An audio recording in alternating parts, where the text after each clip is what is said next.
All right, we're on. That was fast. Still more things that I need to revise on my new computer. Yeah, your brand new Apparently, computer. It looks like a giant PS5. It really it does. it, it does. It really is a beast. Yeah. I wonder if Alienware and Sony are going at it right now. It's bizarre. Like I'm glad I have it, Hmm. but at the same time, it's one of those things where it's like, man, now I've got so much stuff that I need to set up. Like it's gonna be great once like probably by the end of the week once I've figured out everything that I need to put together. But Right. right now it's still in that stage of, oh, I forgot this. Oh, forgot this. Wait, where are all my files? Oh yeah, they're on my laptop. Yeah. Like I did Yeah. that this morning before the Ranger show. I was like, where's this file? Like I just made. Oh, I made that on my other computer. Yeah, it's over there. So now like And then what you do is you bring your laptop over and you say, "Here, work together." yeah, right, like yeah. Oh man, if I could just like put my laptop on top of the desktop, and And then they just like right? sync, that'd be great. That's I'm synergy right there. right. OneDrive, like I mean Google Drive, all that kind of stuff. It has the capability of doing that. It's just a matter of getting it set up right. Yeah. Because like And it still takes time. I've never had to rely on syncing data between computers before. Mm. So I've never really worried about it. Like I'm Yeah. like, no, I'm not gonna back up my desktop. Why do I need to do that? It's gonna be the same on. But now I'm like, oh yeah, yeah, this kind of makes sense. Right. Yeah. I love backing up, but at the same time, I hate it. Yeah, It's so expensive to back up. And then whether or not you do it on the cloud or you get a hard drive or you do both, it's uh, one of my previous jobs when I was working in like IT computer sales stuff. uh-huh. I worked for a company that their business was like backup software, Right. but it was backup software for companies that had like hundreds of computers and like mainframe systems and like all this like crazy. Like I used to be able to tell you like whatever you need to know about backup stuff because Hmm. that was my job. Now I it was 15 years ago. I don't remember any of that shit. Well, back then, 15 years ago, it was well, It's when maybe the it show was was airing. like something like this, right? Yeah, yeah. No, well, back then, actually, the type of backups that we dealt with are still used. Tape, magnetic Oh, tape. oh, okay. What's You called? mean VHS? Yeah, yeah, yeah. With computer Uh-huh. stuff now, they're called LTO. Okay. It's basically long term storage because like hard drives will fail over time because they're mechanical. SSDs eventually will fail just because of the nature of how the data is stored on them. Um, and tape tape is the still the best long term storage solution. Wow. I don't know how, but it is. So you can get tapes that look like you remember like mini VHS tapes? Uh-huh. So basically, LTO tapes look like those, but they're high. They're way higher density. Like you could fit Right. like, I want to say it's like 20 gig on a tape or not 20 gig, 20 terabytes on a tape that size. Really? Yeah, yeah. Wow. It's crazy now. But that's like got to be in the thousands of dollars. I think the tapes themselves, I think you can pick them up for like 50 or 60 bucks each. Okay. Maybe 100 depending on the storage size because they range. Like you can get them with storage size as low as like 4.7 terabytes all the way up Uh-huh. to like the larger. Now, So can is that usable as simple as plugging in the USB, or is it something that's a bit more? You can't. It's not immediately usable. You have to pull it from the tape, put it on something yeah, else, yeah, yeah. and then It's not like plugging in an external storage drive okay. where like you have Yeah. immediate access to the data.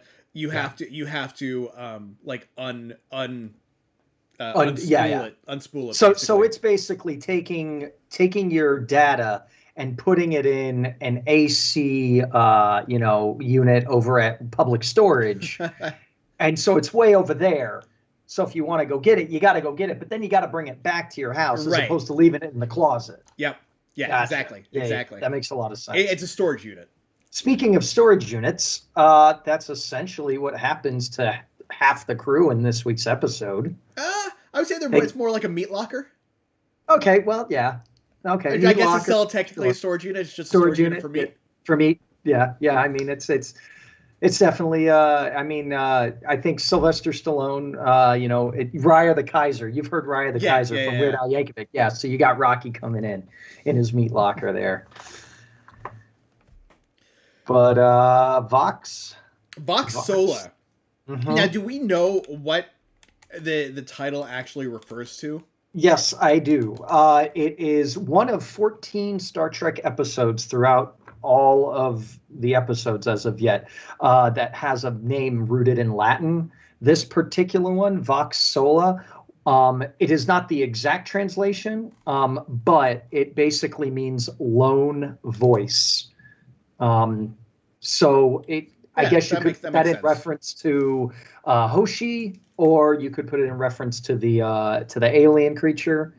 Um, but yes, it essentially derives from Latin, meaning lone voice. Interesting.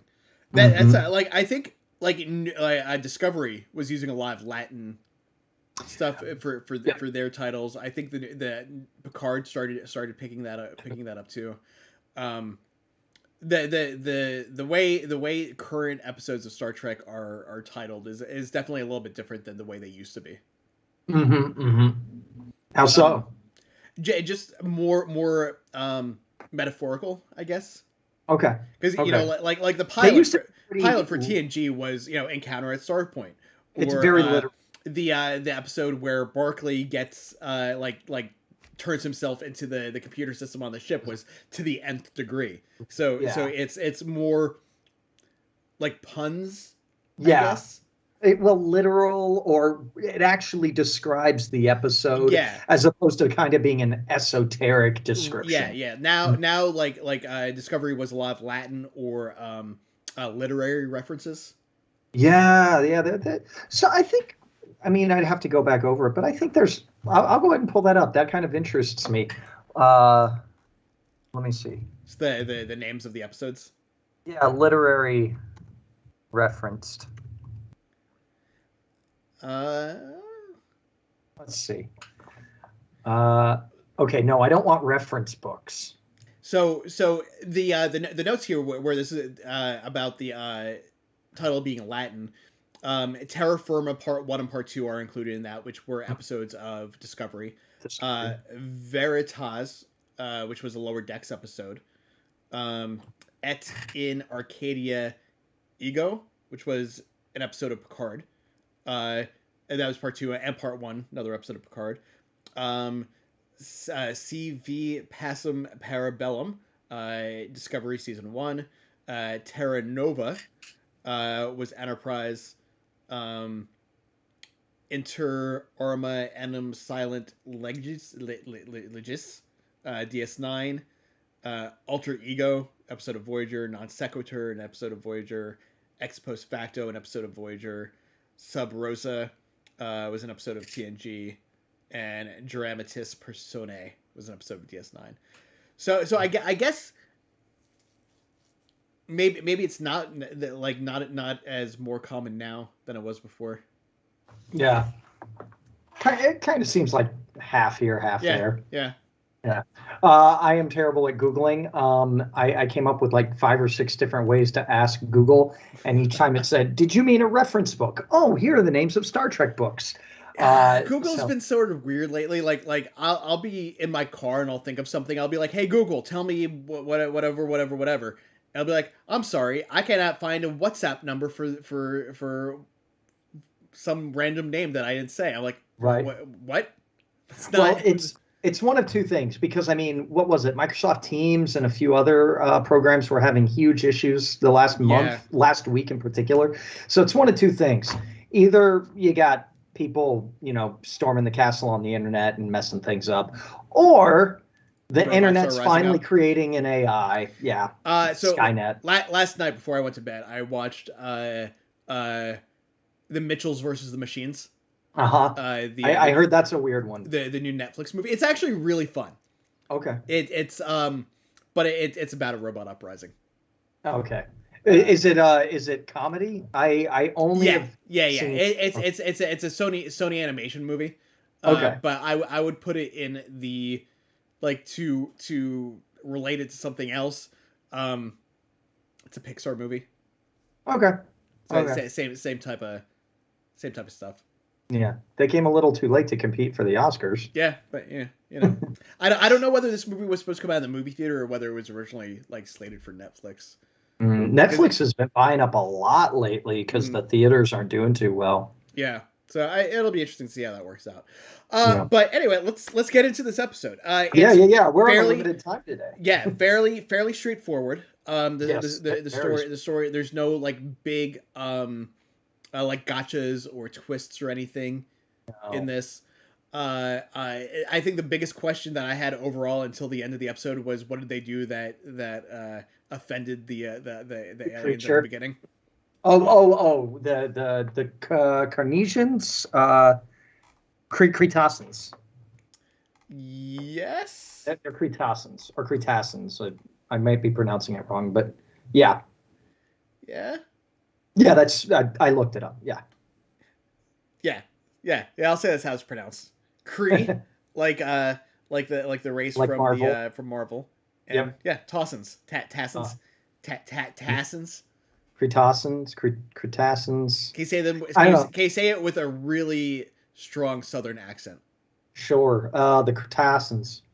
Yeah. Well, let's go. With that's actually kind of Minnesotan with the Austin. So let me see. So if I'm saying it like I'd normally say it, the Cretaceans. Yeah. Yeah. And you wouldn't even get the Cree in there to be right. Cretaceans. There you go. That would be if I was speaking in my given voice, that would be how I would say it, the Cretaceans. Well, I mean, we do get some of that Southern references here with Trip and what was the game that they were playing? Like, did they ever actually say what it was? I'm assuming it was like water polo. Yeah, that's water polo. Yeah, water polo. Actually, I used to play water polo in high school. It's a lot of fun. Really? It's very hard. I can imagine. Yeah, but yeah, I played it for a year and a half. I swam for 4 years, and I played water polo for a year and a half. But yeah, it's actually a lot of fun, and that I really liked that scene actually where Trip and Archer are watching the water polo match back from Earth, and I'm sitting there wondering, is it live? Are they getting it streamed, or is it a recording? It's got to be a recording. Yeah, because Trip pulled it out of his pocket. Oh, that's right. Yeah. He's like, oh well, because before he went in, he was like, well, I was saving this for a rainy day, but maybe this will cheer you up. Be fun. And then when they're watching the game, Scott Bakula does a great job of showing you that he's more than just that one beer in, because so Trip will say something and Archer will sit there and he'll do the processing. Now I'm going to answer you thing that, after you've had a couple of beers, that sometimes happens to you. I thought that was brilliant acting on his part.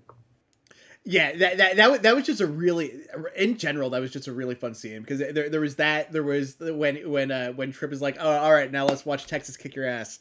And he's like, did you watch the end of the game already? And Trip is just like, oops. But it was that was actually a good foreshadowing, which I wasn't expecting.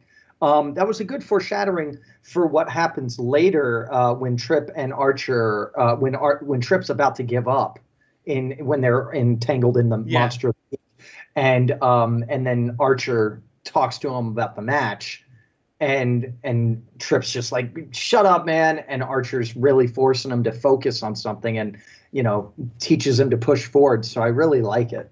Yeah, I think this episode, even though it wasn't like really focused on any one particular character, it was a really good character building episode.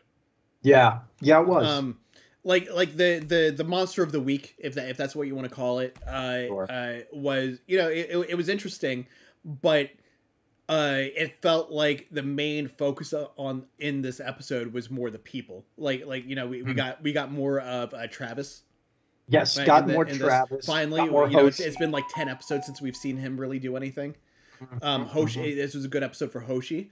Now, okay, so speaking about Hoshi, when she at the beginning, towards the beginning, she's feeling kind of down about the fact that she wasn't able to really get a grip of the the The language from language. the Cretaceans. And T'Pol looks over at her, and she just like very deadpan with like no emotion like Vulcans do. She's like, "We rely on you to do this," and she to be able to translate languages Yeah. quickly and efficiently and accurately. Mm-hmm. And Hoshi's like, are you blaming me for this? Like she took it personally, Yeah. and I think I would have too, because Oh, like absolutely. what would like I don't understand what the point of her making that comment was. I kind of took it to establish just for at least the episode a bit of Well, a command kind of structure yeah, for Paul. in the episode it made sense, but like person to person though, like what do you think prompted that response from T'Pol? Because like we all know that that's what her job is. I Well, I mean, so if you look at it in the scope of the first season, to Paul, not too long ago, like what maybe within the last 10 episodes or so, is when she technically left Vulcan Command and Right. joined Starfleet, so to speak. And so I mean, I kind of took it as her asserting herself, but not really knowing how to do it in a right way. Because at the end of the episode, we see T'Pol kind of begrudgingly in her, well, not, I don't know if begrudgingly is the right way, but give credit to Hoshi. And so maybe kind of a tough love like a commander might want to do, like, we know that you know how to do your job, but right now you need to stop beating yourself up. So focus on the job. Right. Um, Whether or not it was the right way to do it, that is kind of a Vulcan way to do it. Yeah, and that's what like for me that like these are the interesting things about the episodes is Right. like trying to figure out what was her motivation behind saying that. Was she trying to be like, hey, you fucked up, Yeah. this is what we rely on you for, or was it more we like this is your one job, uh this is what we rely on you for, so stop worrying about how you screwed up before it, because it wasn't necessarily your fault, just focus on actually doing it now. That's kind of the way I took it. That's kind of like the inference that I got from Right. it. But coming from T'Pol, being a Vulcan and being kind of new to her overall command, I kind of I took that was the subtext because that's what a Hoshi ends up doing. Right. Hoshi ends up buckling down and getting past that. She's able to communicate with the monster, and then she's able to. Well, I mean, I guess the Cretaceans, um, they were able to figure out the language on their own, which I'm glad Hoshi wasn't on deck for that. Mm-hmm. Because logically you'd think, Right, oh, that'd be a Hoshi thing. when Travis is talking to me, he's like, "Oh, you speak English?" And they're like, "Yeah, we looked at your database. Wasn't It that hard to wasn't figure that out." hard. She'd be Yeah. like, Ugh. But it's also cool to see that, that she has to struggle. Yes, "Yeah, she's brilliant with Earth languages, and she's been amazing up to this point, as far as I can remember, between herself and developing the Universal Translator. Uh, but it's good to have a little bit of a kickback, even if it's only for some character development. It's at least important to the overall scope of Hoshi, especially considering the fact that she's one of the characters that we don't see a lot of throughout yeah, the rest of the series. She gets relative. Her and Travis both tend to be relegated into that once in a while category, whereas everybody else. Now, granted, I don't know that, if at that point in their careers, they weren't as honed or polished of actors. I can, yeah." I don't know. I don't know about. It's kind of interesting though, because if you look at like the other series that the other three series really, Voyager, TNG, and Deep Space Nine, your bridge crew on TNG, you had Picard, Hmm. Riker, Troy, Hmm. Crusher. Geordi wasn't bridge crew, but he was a senior officer. Yep. Worf was another Yep. senior officer. Um, you got a lot of episodes where they all got to shine a lot. You know, Yeah. a lot of focus put onto them. Data Yep. had a lot of episodes. Wesley had Even. you know, but here in on Enterprise, you know, you've got Hoshi, you've got Travis, Archer, Reed, Reed, Trip, Trip, and T'Pol DePaul, and Phlox. and Phlox. So Those are the main cast members. yeah, so it's the same amount that we've had with TNG and Roughly. Voyager Mm-hmm. and Deep Space Nine. You know, maybe one or two, because Mm-hmm. towards the end of TNG, you know, we had more characters come in. Right. O'Brien started popping up a little bit more often towards Yep. the end of TNG, and then in Deep Space And then Nine, in Deep Space Nine, he was one of yeah, the major characters. he gets a full character. Yeah, so it's interesting to me that they dropped focus later on some of those characters, because we didn't really have any new people join, right? No, that this was one of the series that didn't really have anybody coming in or out. I mean, towards the end of season 4, there you see Trip, you know, for a second going to the other ship because the T'Pol Trip storyline is getting Right. rocky. So part of me, when I was watching it, I'm sitting there thinking, oh, is he going to leave? Is he actually leaving the show? You know, like many other actors have done. Well, not many, but a couple. But no, it was just to develop the Right. T'Pol. I mean, I don't know. Maybe if it had gone on for another 3 seasons, maybe we would have gotten more out of Travis and Hoshi. And that's what I was just about to say as well. I agree with that. I think had there been a full 7 for this, that maybe we would have seen more of them. The like characters are interesting. Like even Discovery now, like Discovery is half the amount of episodes, Mm-hmm. but we've seen a lot of the characters in those episodes. So maybe because it's a shorter season, they're like, oh well, we have to flesh these characters out more early on. I don't know. Maybe. I don't know. It just kind of upsets me in a way because there are some great characters like Barkley from TNG Yeah. and like he had several episodes that were focused on him. He's a much more, in my opinion, developed character than Travis Mayweather. The Nth Degree, the one that I mentioned earlier, that was a Barkley episode.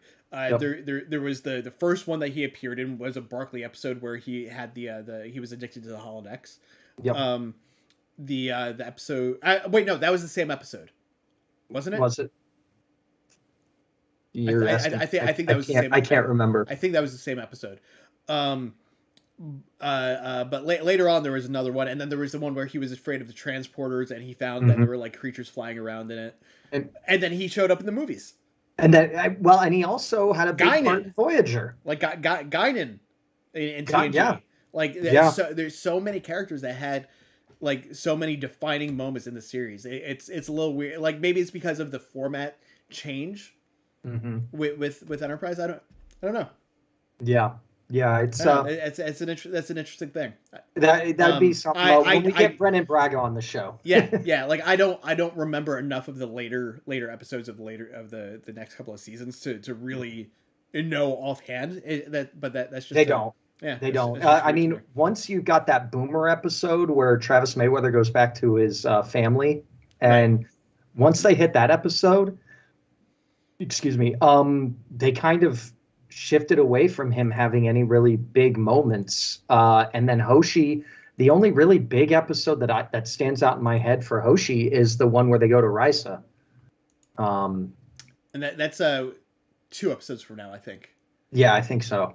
And then yeah, they're here and there or whatever, but there's no like Hoshi centric. Not that this one's actually a very very complete episode as far as taking all the cast and utilizing them enough, which probably is easier on the actors for a shooting schedule because they don't have as much. Right.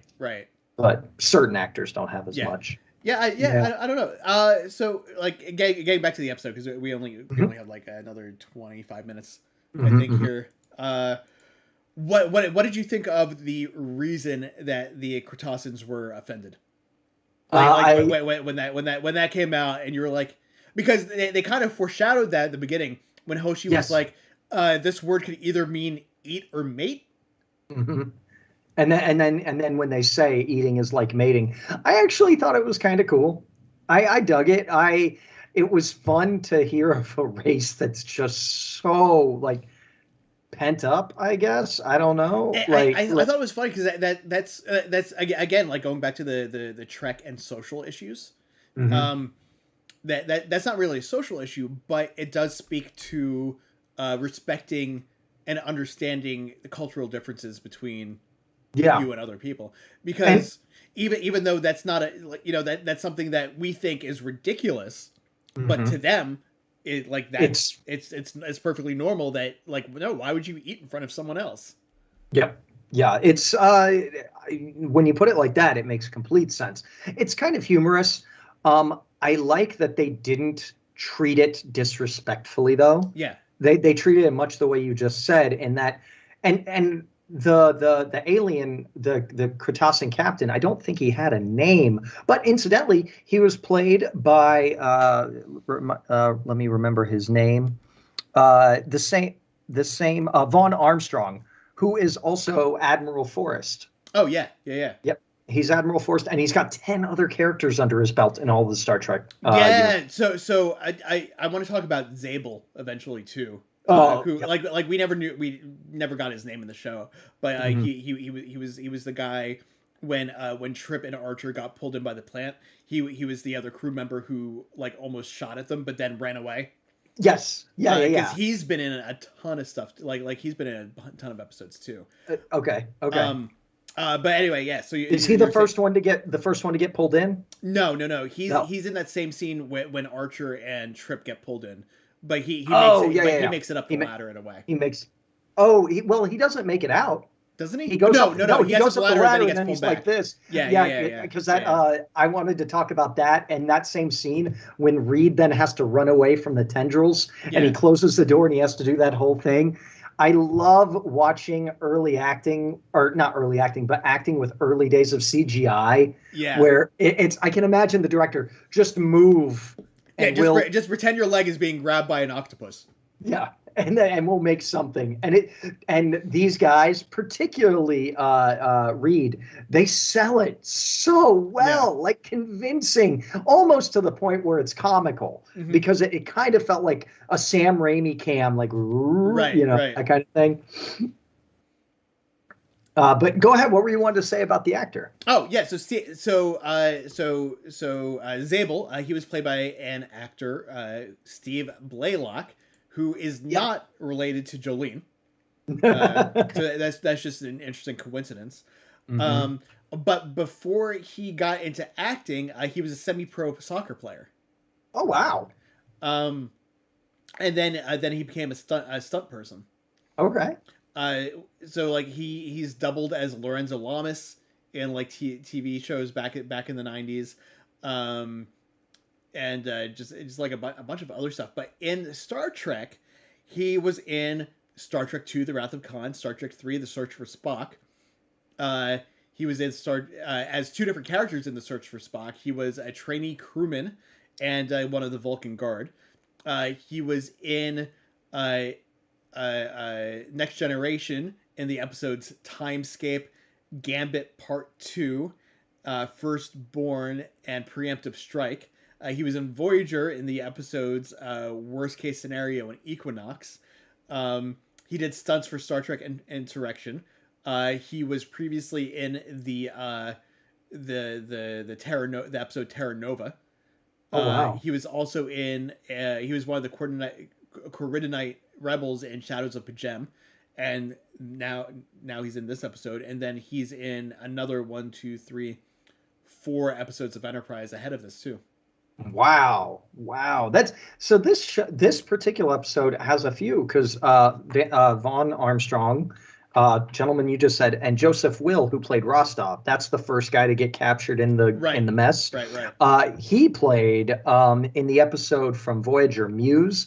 Do you remember that episode? It's the one where Belana Torres gets stranded on the planet, and then there's that guy who kind of looks like Shakespeare, alien Shakespeare. Yeah, Um, I kind of so remember that's that. him. What's the character name? Kellis, the poet who makes Right. the play, and then he basically steals B'Elanna's story so he played that. Incidentally, he was also up for the role of Trip Tucker. It was between him, Huh. between the two of them, and then he lost That's out. interesting. So that's also interesting because Balana is the one that directed this episode. Yes, yes, yes. Roxanne Dawson Yeah. directed this episode too. That's So huh. I wonder if she brought him on since he hadn't been in. I wonder if that was the. Maybe that Uh, that's one of the things I find so interesting about Star Trek and Sci-Fi Channel. At least they used to do that with their shows too. Like if you watch like Sci-Fi Channel shows from like the early 2000s, sure. like you would see a lot of those characters, like a lot of those actors pop up. Like Yeah. it's like, oh well, Recurring. we canceled this show. You're in this one now. That's kind of like the Hallmark Channel too. Yeah, yeah. I watched that They with my reuse the mom when same I'm down people. in Florida. I mean, but that's a thing with the Hallmark Channel. Like I know like Lacey Chabert, Lexa Dewig. I think Yep. like she's done like a couple of other Gene Roddenberry Candace shows. Cameron. Candace Cameron, like a lot of them, like their thing is Hallmark Channel movies. Like Danica McKellar. It's Like not a bad living. yeah, I mean, it's constant work, and I got to be honest. I've watched a few of them because my mother watches them, and I spend time with my mom, and that's what she likes to do, which is code for me saying I watch Hallmark Channel. No, but I've watched them. Yeah, they're kind of just they're the Lifetime movie, yeah. Well, romances, it's funny. but they're not poorly written, and they're getting more diverse, which is great. Before I moved out to LA and before I actually really started working in TV and film, I wanted to work on soap operas. Okay. I was like, these shows are so bad, I could easily write one of them, and Yeah. like nothing that I write would be any more ridiculous than anything that they come up with here. But also, it's steady work. Yeah. Like they shoot Monday through Friday. Mm-hmm.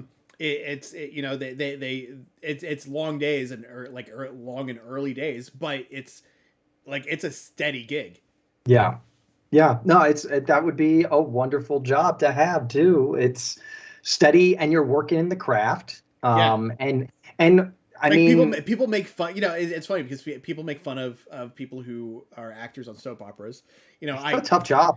It is, and the acting, sure, it's very hammy, over the top, but I think that's part of the like the formula for it. Yes. Like some of that, I'm sure that's on purpose, but also they only have so much time to do these episodes I was going to say. because of how quick the turnaround for them is. Yep. Turnaround Like, is quick. they're they writing get the episodes script like the day before. yeah, or they're something. writing the episodes, shooting them, and then airing them within like a week or two. Yeah. So Yeah. it's like crazy. the South Park turnaround. Yeah, yeah, Yeah. it's insane how so like if they're like, all right, we got it in that one take, yeah, you move on. You move on. Which that would be interesting to see a Star Trek episode done that way. Or like what like a live episode like they've Yeah. done with like sitcoms and like they some of the draw like ER has done live episodes in the past. I think. You could always. I don't know that Enterprise would benefit from it, but any of the ones with a holodeck, Yeah. you could easily do it and fit it within the world of the universe. I think Voyager would have been a perfect episode because Paris, with his love of the 20th century, Yeah. he could have programmed something in and been like, oh, this is what was called a sitcom, live studio audience, Well, da da da da da. or like bring in Q. Oh yeah, just Like with that kind of thing, yeah. Q would just be like, "All right, now this is for real. You guys are doing this in front of an audience. Have fun. Bye bye." Good point. That would be awesome. All right, who are the current creators? We gotta get a hold of them and give them that idea. Kurtzman and Heather Caden, I think. Okay. All right. Well, let's write into them, huh? Yeah. We'll write a spec. We know. So interestingly enough, off topic again. But Q, we know that he's coming back for Picard. Yes. I read recently that he's shooting enough material for 2 seasons. Awesome.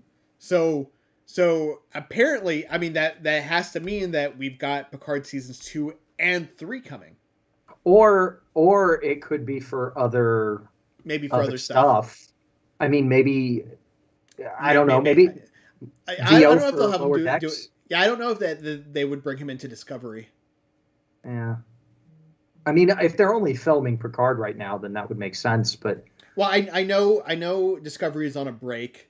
Mm-hmm. Like apparently they had like a COVID situation or something pop up, Ooh. so they had to shut down production for a little while. Mm-hmm. But I think I think they're close to finishing season 4. Okay. Um, but I guess we'll have to see how that goes and what happens because Yeah. I don't know, we'll see. I'm excited for Picard season 2 though. I think it'll be Speaking of fun. seasons four, I'm going to plug in real quick. Castlevania just got announced for season Oh, four. nice, I'm nice. excited. Yeah. Um, So where with this episode? Like I mean like we were saying before, it's really straightforward. it's Eventually we find out that the creature speaks using some sort of like mathematical audio like mhm. tones. It's mathematical tonal. It's kind of Morse codish. Yeah. It's not language as we know it, No. but it's how you would, I guess it's how you would imagine that a plant would communicate, like with vibrations or Yeah, that makes sense. you know Although like it some other. it does sound like squealing Yeah, at points. it's Oh, data. oh, It's like data. It's just like raw data. raw data. Yeah, that it's an interesting way, and the fact that I'm glad that they have Hoshi build her confidence back and have those couple of moments with T'Pol, like the knowing moments. Also, something to point out: this is the first time that a force field has been used on or by an Earth ship. Oh Uh, right, yeah. What the one that we Reed so yeah we creates. find so we find out in this episode that they're still in the early days of testing force fields Yep. and trying to figure them out there because Yep. it was a trip that was like, oh, we're no, it wasn't trip, it was Malcolm. Reed, Malcolm Reed. Yeah, Hmm. Reed, who it was like, oh, well, they're testing force fields back at the academy or whatever, wherever it was. Yep. So let's give them a try here. Yeah. Yeah. They did that. I like Phlox's. He didn't get a lot, but anytime he's on screen, he knows how to hammer it home. Mm-hmm. I think that's why he's one of the top billed actors on the show. But his moment where Reed is talking about, like, if we up the sonar, or the not the sonar, the if recalibrate the Yeah, I know what you're talking about. Just not EMF, the but signal the setting, or if they whatever. yeah Yeah. if they boost the signal, uh can they kill it without harming the captain again? And he said, I'll help you release them, but I'm not going to help you kill the life form. And the way that his gravitas drops down Yeah. and he just looks her in the eye. I love that. It was a great little scene, gave a good moment for them. And I like that they went ahead and took the moment to actually take them back at the end of the episode, as opposed to just like, Flinging they them out get into over the space. planet and then all of a sudden captain's log. Right. So it was cool that they walk on there and you have the moment with T'Pol and with Hoshi, and Hoshi's like, look at them. T'Pol's like, and then it comes out and you see the whole forest of the creature. Yeah. I liked that we got that moment. It made me a little hopeful that it was going to play into something later down the line. Um, My However, we do get an episode with Cretaceans later. Yeah, Um, my question though is how did it end up on the Cretacean ship? Because they had to be at that planet, so what were they doing there? and that There has to be there had to be a reason that they visited that planet. Yeah, So what else was there other than this creature? the only thing that got in my head, I mean, well, they did say specific coordinates at that point because the creature was giving them specific Yeah, coordinates. So maybe other parts of the planet didn't have the creature on it. maybe.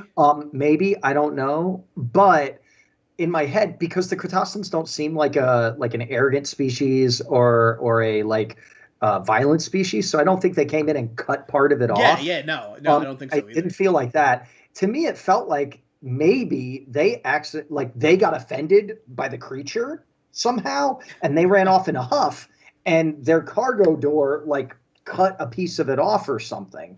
And because That's possible. Yeah. Like in the where they docked.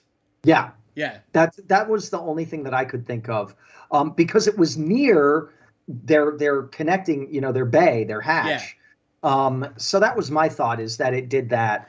Right. Now, Yeah. why Wait. it left the ship when they leave as opposed to when they boarded, I think that's just for purposes of the show.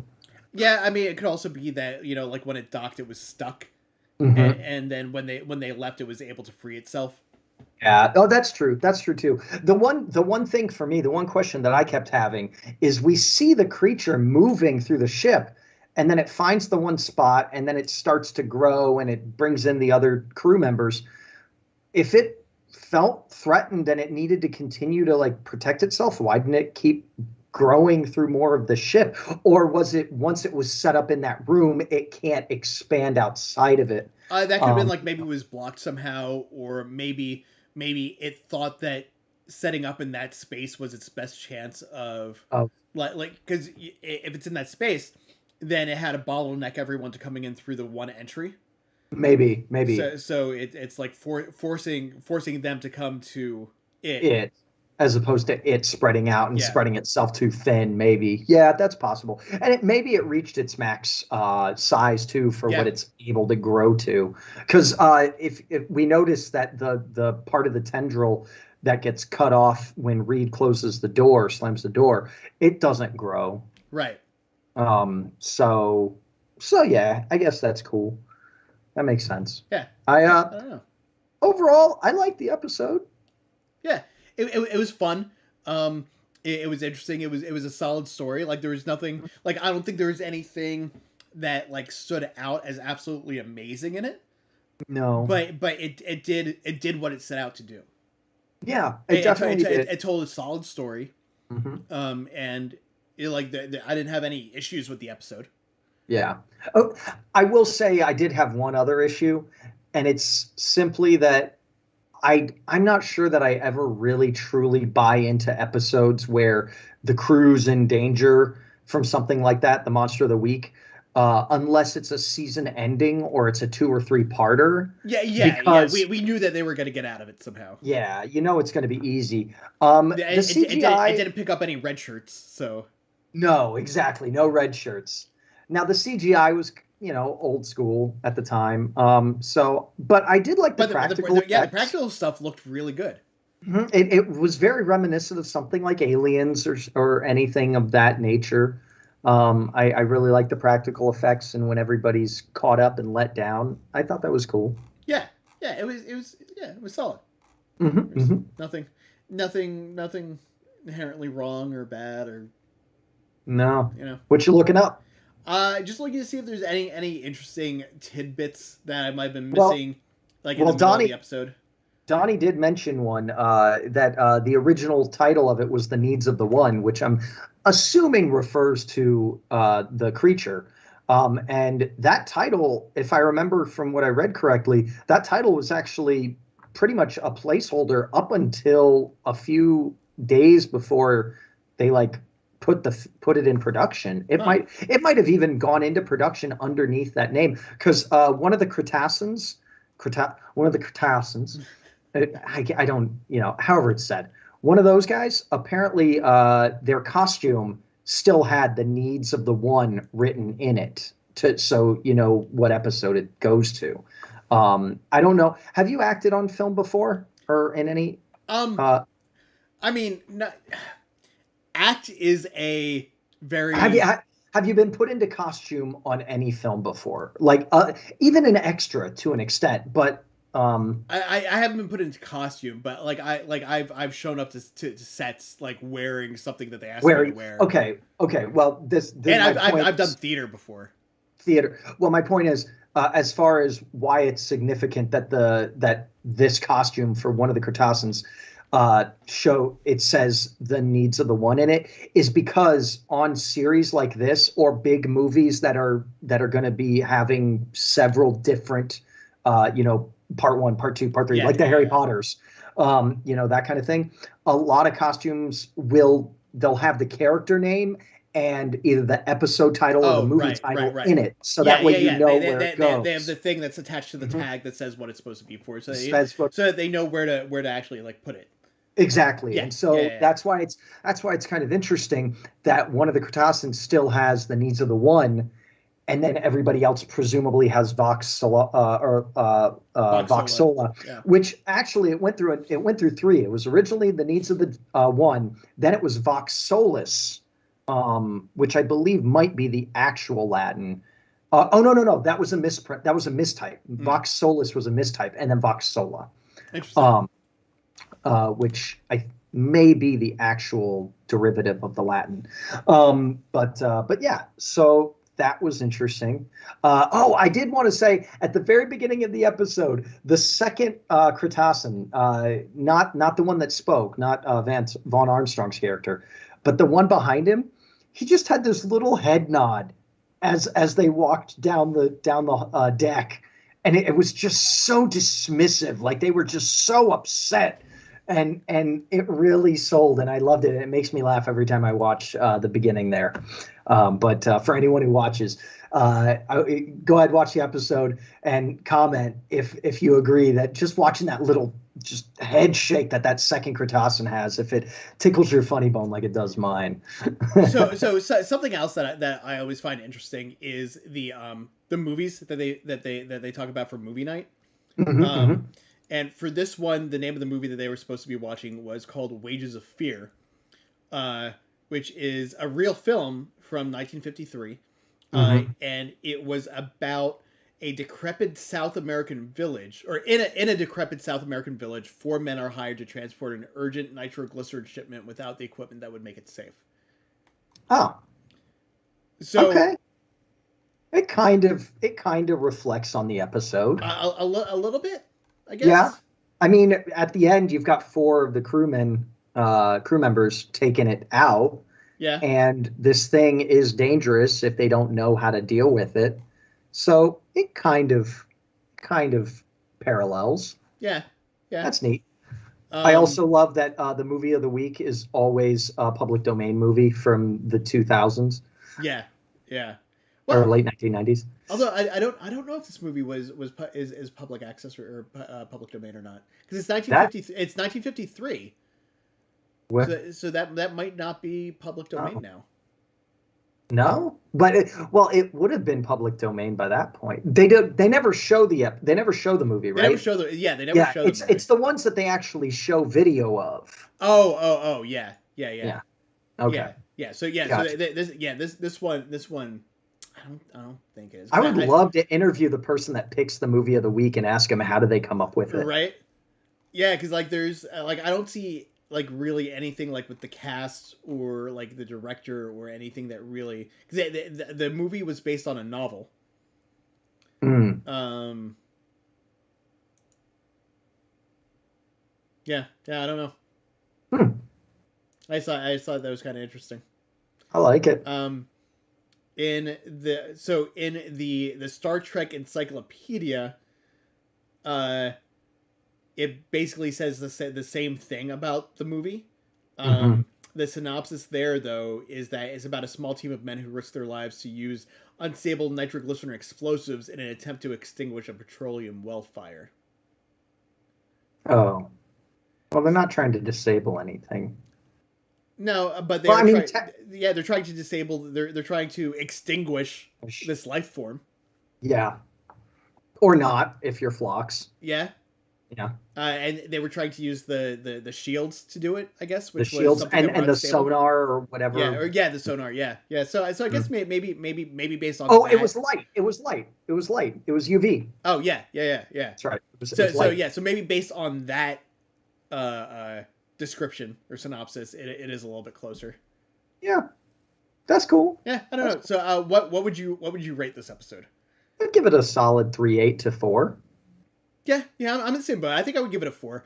Like I said before, uh, earlier, it's a solid episode. It's nothing special. I'm not necessarily going to remember this episode, 2 seasons from now. Right. But it was good. Yeah, it was fun for a Monster of the Week episode. It didn't feel hammy to me. I There was some good character development for quite a few of them. I I enjoyed it. I really enjoyed it. I can't. It's not one that I'm going to pick out of a lineup to say this is a top 10, maybe even not even a top 25. Right. But if like there were no other episodes to watch, all right, fine. I'll hit it up. I won't say no. Yeah. Like if I still had cable and I was flipping through the channels and this was on, Yeah, I'd probably I'd turn it on. leave it. Yeah. So next week we have episode 23, Fallen Hero, in which Archer is ordered to transport Vulcan ambassador Villar, not LeVar, not LeVar Burton, LeVar from the planet Mazar. Valar from Villar Mazar? from Mazar, where she has been accused of criminal misconduct. Following an attack on Enterprise, T'Pol defends the ambassador and asks Archer for help. That's a good episode. I like that one. I don't really remember this one very much, but it apparently is part of a 3-episode arc that is titled Journey to Risa. Yeah. So I guess this episode, the next one after that is 24, which is Desert Crossing, and then after that is 2 Days and 2 Nights, which is the Risa episode. The Risa episode. Mm-hmm. And then the finale. And then the finale. The final E. Yeah. Is there another way to say it? Finale? Yeah, I don't know. I don't know. Okay, let me just try that. Finale? Finale. There you go. Just don't pronounce the E. Finale, yeah.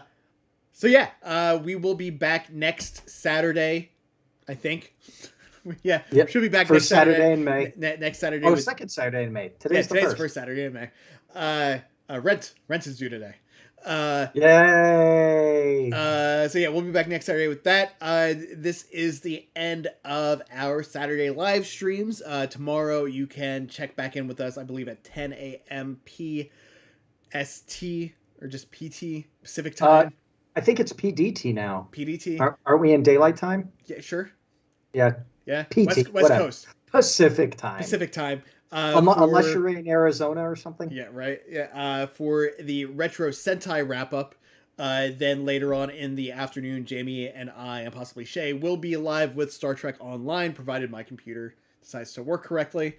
I tried to get it to load earlier, and I'm just getting a black screen. So I'm gonna have to figure out the graphic settings because if we have to do it later in the week, we can do it later in the week. Then at 8 o'clock Pacific time, the Illuminerdi Wrestling Order will be live with the Illuminerdi Wrestling Order. Right on. And then it starts all over again on Tuesday with It's All Connected. There's no Marvel stuff this week, so it's the week off, and then Loki next, right? Loki. I don't think Loki starts until June. Oh, that far away. I think we have a couple of weeks off. Okay. So maybe we'll do something else. I don't know. We'll see. We'll figure out keep an eye on our YouTube channel. We will post earlier in the week if we have any additional things come up that are not on the schedule. But until next week, Donnie, thank you for joining us. We will see you guys when next week. Yeah. Later all.